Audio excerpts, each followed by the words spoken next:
नाम जो हजारों सालों से गूंज रहा है। जब ये नाम लिया जाता है तो लोग डरते हैं, नफरत करते हैं, पर प्रशंसा भी करते हैं, क्योंकि ये कहानी किसी साधारण खलनायक की नहीं बल्कि एक ऐसे राजा की है जिसने पूरी नियति को चुनौती दी। मिलिए दशानंद रावण से, उस वीर से जिसने अपने 10 सिरों में ब्रह्मांड का सबसे बड़ा ज्ञान और अपने सीने में सबसे बड़ा अहंकार छुपा रखा था। उसकी जिंदगी की शुरुआत ही एक शाप थी।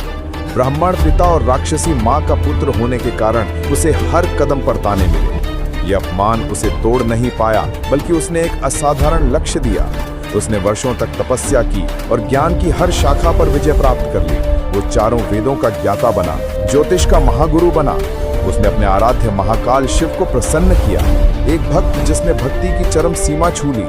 रावण ने अपने भाई धन के देवता कुबेर से उसकी सोने की लंका छीन ली। ये कार्य सत्ता की भूख से ज्यादा राक्षस जाति के लिए गौरवशाली पहचान बनाने का संकल्प था। वो एक ऐसा नायक था जो अपने परिवार और अपनी प्रजा के लिए किसी भी शक्ति से लड़ने को तैयार था।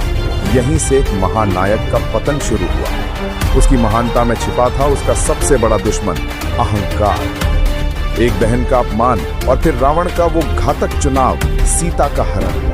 एक राजा के लिए ये अपने परिवार के सम्मान की रक्षा थी, लेकिन एक विद्वान के लिए ये धर्म का उल्लंघन था।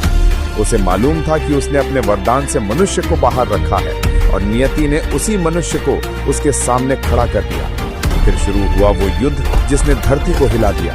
रावण ने अपने प्रियजनों को खोया, लेकिन वो नहीं डेगा। उसका अंतिम युद्ध केवल सिंहासन बचाने के लिए नहीं था, ये उसके अडिग गौरव के लिए युद्ध था।